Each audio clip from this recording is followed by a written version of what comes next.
Bueno, arratsaldeon guztioi, gaurkoan hemen gaude Leioan, eta bueno, hitz egingo dugu azken urteotan edo azken garaiotan pilpilean dagoen edo ibili den gai baten inguruan, zehazki turistifikazioaren inguruan, eta turistifikazio honek gure hizkuntzan duen eraginan eta bar, eta horretarako nire ondoan Sali eta Enaitz daude alde batetik, eta beste aldean eta gonbidatu gisa Ibai Atutxa. Arratsaldeon Ibai.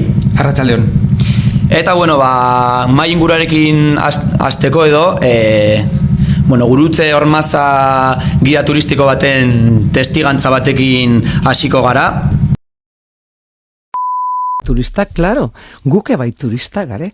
Ezin dago hori astu. Eta ni oinarbira joten baldin naiz, turista naiz.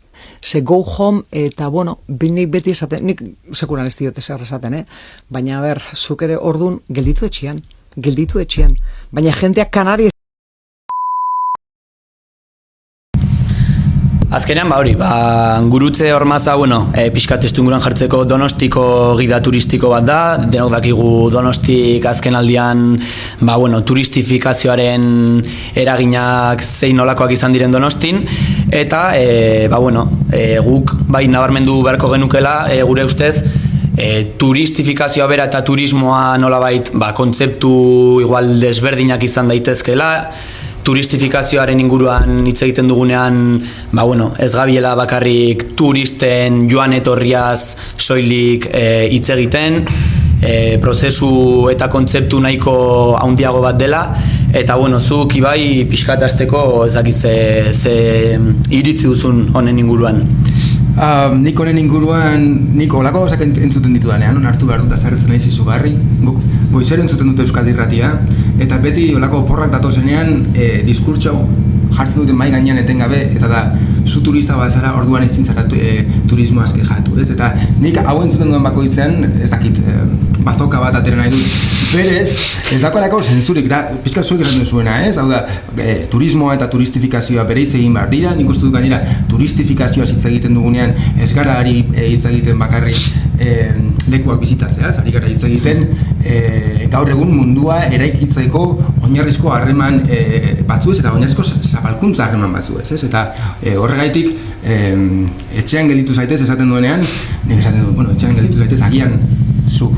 Nik uste dut ere, gaur egun turistifikazioak dukan arazo larrienetarikoa dela, saltzen dela eta jendeari helarazten zaiola turismoa, eta batez ere edozein turismo mota eta edozein kontsumo mota ia eskubide bat izango balitz bezala, nun benetan zilegizkoa da batez ere mendebaldeko lurraldetan edozein gauzarekin turismo egitea, izan daiteke fabelekin, izan daiteke Afrikako edo Amazonaseko tribuekin, eta zuk esan bezuen azkenean turismo oinarritzen da botere harremanetan, eta batez ere aintzinatik datozen botere forma edo fluxu horretan.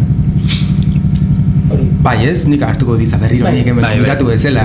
Nik uste dut hor kontuan izan behar duguna dela gaur egun turistifikazio deitzen dugun, eta hemen antikapitaliston artean, guazen horrela, gauzak honetaz hitz egitera serioski, hor oinarrian jartzen den produkzio molde kapitalistaren atzean dagoen mekanismoa da, Marxek kapitalaren lehengo volumeneko azken kapituluan planteatzen duena, gero Rosa Luxemburgok garatu zuena, gero David Hartwig garatu zuena, eta da, hemen apuntatuta, da, desjabetze bitartezko metatzea.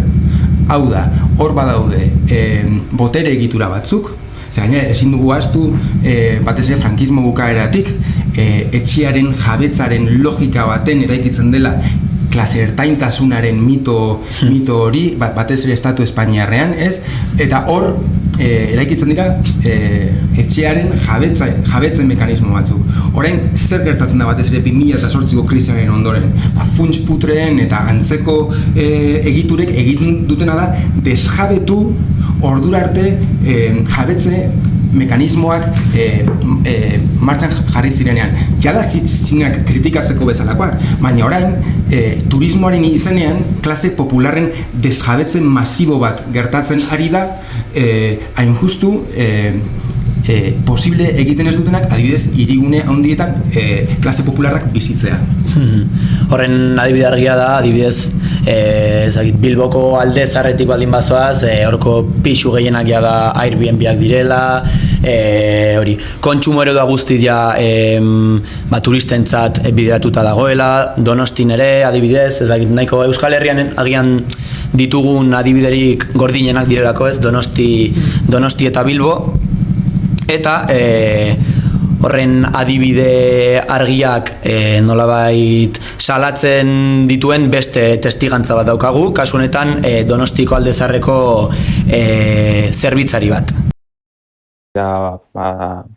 Donostiak hartu duen joera turistikoa eta hasita batez ere kontsumidore estandarretik, azken finean oraintxe bertan gehien batez ere udako denboraldian turista dela eta horrek eragiten du azken finean euskararen erabilera zure egunerokotasunean alde batera utzi behar izatea, kartel edo batez ere menuak eta barrakot elementu guztiak ingelesez edo frantsesez jarri behar izatea eta akaso jartze dituzu gazteleraz, baina batez ere euskera totalmente alde batera uzten da eta gehien bat hori, azken finean, euskararen erabilera bigarren maila batean uzten da, eta beste hizkuntza batzuen erabilera sustatu egiten da, eta euskararen erabilera guztiz gauzako folkloriko bat bezala erabiltzen dugu.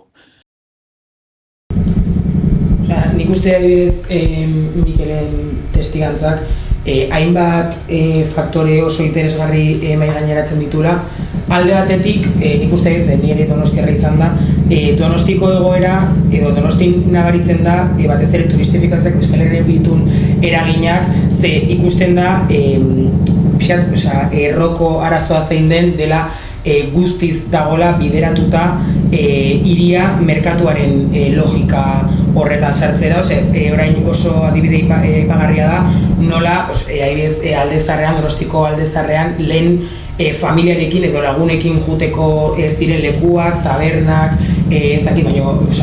urgul bezalako lekuak, praktikamente atrakzio parke bat bilakatu diren, nola dauden kaleak inguratzen dituzten ilarak, eta nik uste hori oso aipagarria dela, eta gero ere, eta bizkat beste gai bati sarera emateko aipatzen du nola euskararen erabilera eta euskararen diglosia egoera hori ere nola elikatzen den turismoaren bitartez.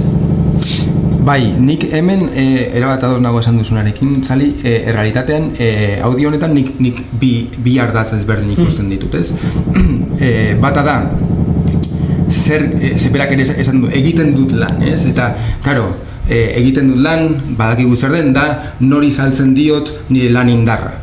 Eta iruditzen zait, horretan eragin zuzena daukala turistifikazioak, eta adibidez, TicketBuy bezalako sistemek, horrek dakarrelako, TicketBuy bezalako sistemek, eta hemen ikusten duguna da turistifikazioa lotuta estatu kapitalistaren optimizazioarekin, da norbere lanindarraren jabe den langile klase baten ezabaketa bat. Hau da, nik adibidez, TicketBuy, nik nire taberna badut, hau da, nik nire lan indarra kudeatzen badut, eta nik ezin badut alkilerra pagatu igotzen direlako alkilerrak, edo nik ezin ditut nire kontuak egin izugarri komplikatzen direlako kontuak egitea, eta orduan externalizatu egin behar dut hori nori eta ziurenik enpresa handi bati, horrek dakarrena da, hain justu, norbere lanindarraren jabe den klase popular jakin baten ezabaketa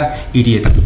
Hori alde batetik. Eta beste alde batetik dagoena da, komentatutakoa dela hizkuntzaren minorizazioa. Eta hori berriro, esan dugu, turismoa eta euskara. Izango balira bezala bi gauza abstraktu, bi gauza horien atzean harreman sozialak egongo ez balira bezala. Eta erabiltzen dira bi kontzeptu horiek, era oso mistifikatu baten.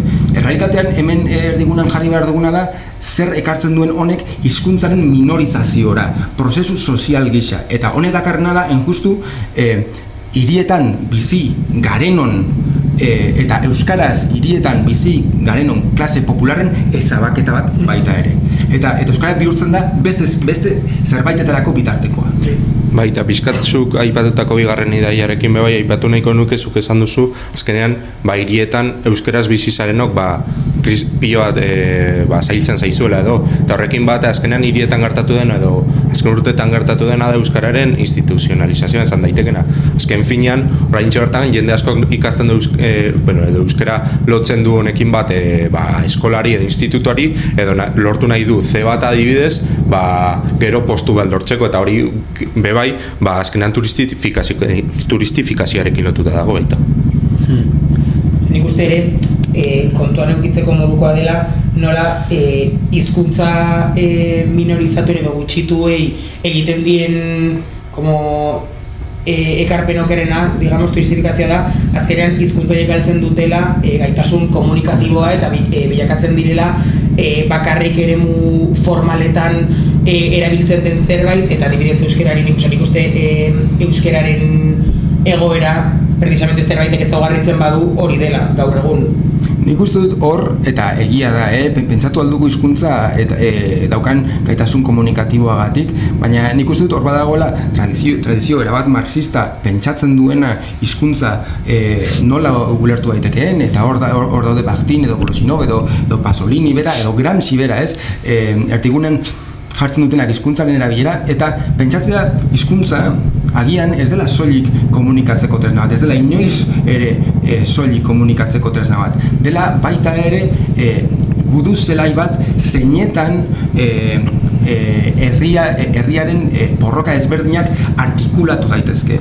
Eta orduan nik uste hori interesgarri dela pentsatzea, adibidez, hemen planteatutako termino batzuetan dela ados, hor, galdera izango da, zeintzuk diren euskeraz hitz egiten duten klase popularrek dauzkaten gudu zelaiak haien minorizazioari aurre egiteko.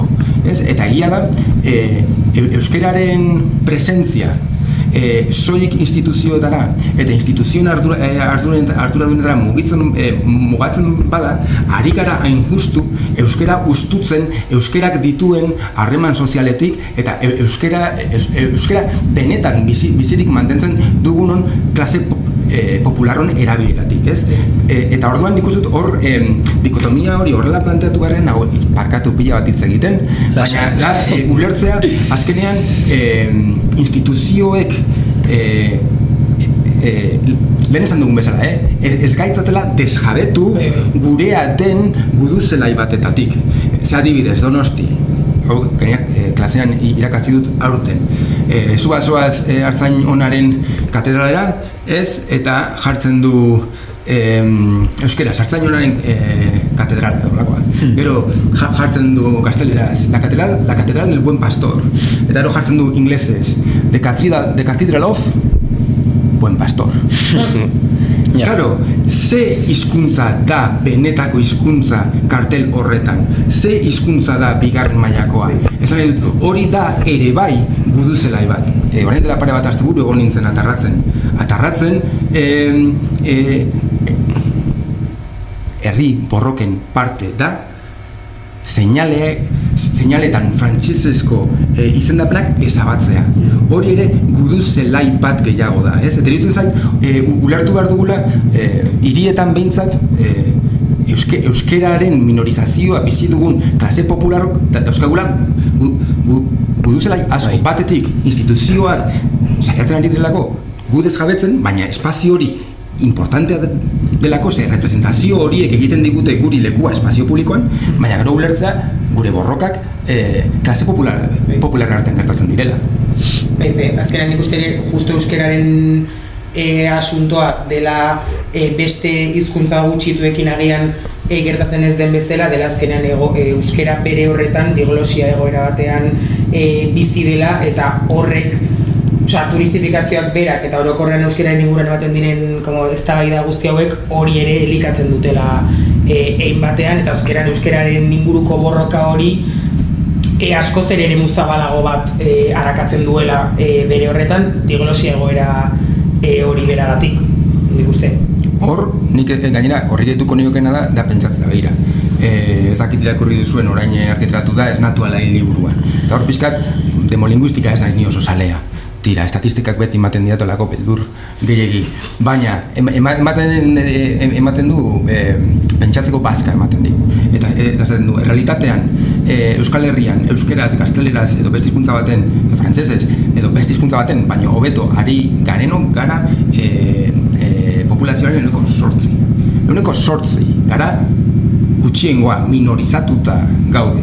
Bilbon adibidez, Bilbo da hiria berez euskaldun gehien, numero absolutoetan, euskaldun gehien bizi den hiria da, baina gara Bilboko populazioaren herena da euskara ulertzeko gai. Zer gertatzen da hor, nola da posible Bilbon euskeraz bizitzea? Soilik klase popularrek eraiki dituzten sareen bitartez bizi bazara. Taberna jakin batzuetara bazoaz, espazio okupatu jakin batzuetara bazoaz, manifa jakin batzuetara bazoaz. Hori da horrela. Gero, instituzioetatik, orain, malabareak egingo badituzte, ea turismoarekin eta euskerarekin zer gertatuko den, esan nahi dut, suertea bizitzan, hori da injustu kapitalaren logikak bultzatzen saiatzea eta aldi berean esatea, baina gu gara euskalarekin toleranteak. Ikusiko du. Nik uste horre ere, justo esan dezunarekin eta ekarri dugun beste jorratzeko beste gaiarekin ez du eragezuzena dukala, nola kapitalaren logikaren baitan eta kontuan eukita euskararen egoera bera da nola gaur egun Euskal Herrian dauden figura batzuk ikusten dutela euskararen egoera bera hori kapital hori elikatzen jarraitzeko eta merkantilizazioan ekarpena egiten jarraitzeko, eta egiz ekarri dugu Peio Reparaz Zetak taldearen abeslaria duela hilabete batzuk edo urte bete delako zer aterazula mitoaroa den diska bat edo album bat, eta horrek precisamente gai honekin eztabaida handia sortu zuen. Eta norabait heldu gara, ez? Mitologia, musika elektronikoa, kontzeptua, identitatearen jorraketa, eta hori 5 urte betetzen ditugun honetan ospatzekoa dela uste dut. Nafar eta Euskal iruditeria kolektibo horren agenteri garrantzitsuenak geurera ekartzera goaz. Altsasuko momoxorroa gurekin egon gorea, Arbizuko txatarra, Gunenuko momoxorroak noskin nola ez, baina Lantzetik datoz, Iturendik, Zubietatik, Tuteratik, uste dute berezia izango dela. Nik uste, gai hau oso interesgarria dela, ze askotan bai planteatzen dela, ez? Edo nik uste, gutxienez nik interpretatzen dut, berak planteatzen dula bere diskurtsoa, identitate bat sortzeko helburua daukan zeo zer bezala, euskeraren eta euskal kulturari ikusgarritasuna emango dion zerbait bezala, eta niri pertsonalki iruditzen zait ez diola inolako ekarpenik edo ekarpen erabilgarririk ematen, ez dakitzuk nola ikusten duzun. Nik ere antzera egia, nago nahiko hartu dut azken boladan euskal mitologiaren itzulera pixka beldurgarri batekin alde batetik egiten delako edo Hollywoodeko blockbusteraren logikatik, ez? Hor dakagu gauak eta irati eta ez dakiz zer, eta beste alde batetik edortzen zaiguna da makro jaialdiaren logikatik. Hau dira, bi logika erabat redoble de tambor, ez dakit jarri aldugun kapitalistak. Orduan, ez? Bi logika hauek zer egiten dute? Egiten dutena da, lehenagotik datozen euskalduntasun exotiko baten berreskurapena, baina sartzen dute kapitalismoaren logikarik garaiki denetan. Eta orduan, honekin ibildu gara oso kontuz. Zergatik, euskalduntasunaren folklorizazioak ekarri duen kaltea oso argi ikusten delako adibidez iparralden. Ez? Eta orduan nik zentzu horretan hori da, ez? Esan nahi dut. Ni identifikatuta sentitzen naiz mitologiarekin eta marirekin eta guztiekin, ez gehiegi, onartu behar dut. Baina berriro, agian hori ez da importantena eta importantena da pentsatzea. Identitate hauek, identitate beharrean nola funtzionatzen dute identifikazio prozesu bezala. Ez? Eta orduan, identifikazio prozesu bezala pentsatzen baditugu, da zerekin identifikatu arazten gaituzte produktu kulturala eta identifikatu arazten gaituzte festivala handien logikarekin, turismoaren logikarekin, blockbusteraren logikarekin. Imaginatu, Euskal Herriko iauteriak izan dira Euskal Herriko, klase popularren eta komunitateen lanaren emaitza. Hori izan da, orain hori hartzea.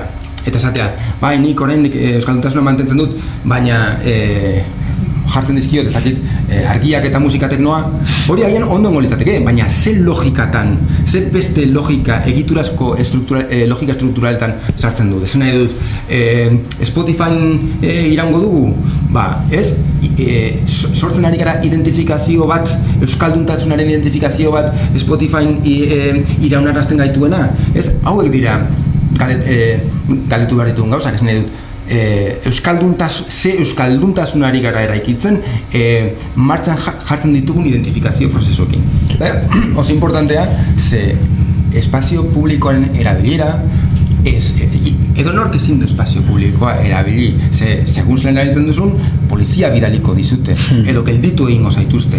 Eta hor, badago, adibidez Bilbon oso argi, Bilboko udalaren partetik, espazio publikoan euskalduntasun jakin bat eraikitzeko bultzada oso zehatza. Eta orduan, Bilboko espazio publikoan, segun ze jaialdi egitea eskatzen diozun udalari, baimena eskatzen diozun udalari, utziko dizu, ala ez. Eta esaten duzun euskaldantzak eta herri jasotzaileak eta eskolaritza ondo. Ekarriko duzu, ez dakit, Thatchers eta J. Martina eta Nakar, kontu zibili, ez? Eta bi horiek, errepresentazio mekanismo horiek dira euskalduntasun jakin bat eraikitzeko prozesuak. Hori da. Beste atal bat eskaini ahalko geniauke gai honi bakarrik, baina zoritxarrez saio honekin bukatu behar dugu. Eskerrak eman behar dizkiogu Peio Reparazi gure herriak turistez betetzagatik eta eskerrik asko Ibai etortzeagatik eta mai inguruan parte hartzeagatik. Eskerrik asko zuei. Eta hurrengoan ikusiko dugu elkar. Hori da.